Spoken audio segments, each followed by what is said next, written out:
એકવાર ટ્રેનની અડફેટે આવી છે સિંહણ અને બની છે તંત્રની બેદરકારીનો શિકાર।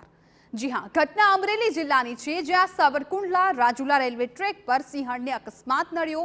વહેલી સવારે ગુડ્સ ટ્રેનની અડફેટે આવતા સિંહણ ગંભીર રીતે ઇજાગ્રસ્ત બની। ઘટનાની જાણ થતાં જ વન વિભાગની ટીમે સિંહણનું રેસ્ક્યુ કર્યું। પગના ભાગે પહોંચેલી ઇજાની સારવાર કરી। વન વિભાગ હાલ એ તપાસમાં લાગ્યું છે કે કયા સંજોગોમાં ટ્રેનની અડફેટે સિંહણ ઇજાગ્રસ્ત બની।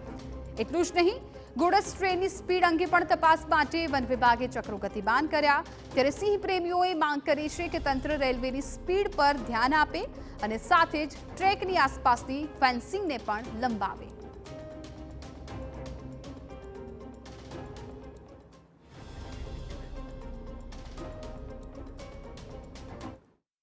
ખરેખર સરકારને પણ જાગવું પડશે, કેમ કે પીપાઉથી લઈને રાજુલા સુધી રેલવેની બંને સાઈડ ફેન્સિંગ કરવામાં આવી છે, પણ રાજુલાથી લઈ અને ક્રાકર સુધી સિંહો અમરેલી જિલ્લાની અંદર ખૂબ જ મોટી પ્રમાણમાં સિંહો અહીંયા વસ્યા છે। ત્યારે આ ફેન્સિંગને છેક લીલિયા અથવા ક્રાકર સુધી જો વધારવામાં આવે તો આપણે ટ્રેક ઉપર સિંહોને બચાવી શકીશું।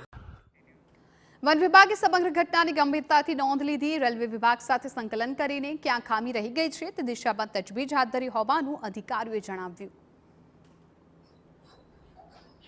ટ્રેનના જે સ્પીડના બાબતમાં વાત કરીએ તો એ બાબતમાં અમારા રેલવે સાથે મિટિંગ પણ થયા છે અને આપણા સલાહ પણ આપ્યા છે। જેમ આપણા ગીર સેન્ચ્યુરીના અંદર લગભગ ટ્રેનના સ્પીડ 20 કિલોમીટરના મર્યાદામાં રહે છે અને એના માટે એક્સિડન્ટ જે છે બહુ ઓછા જ થાય છે, લગભગ નહિવત છે। તો બાકીના વિસ્તારમાં જે છે સ્પીડ વધારે હોય તો ડેફિનેટલી થોડા તકલીફ તો રહે છે। મહત્વપૂર્ણ છે કે સિંહ વસ્તી ધરાવતા વિસ્તારમાં ટ્રેનની નિર્ધારિત ઝડપ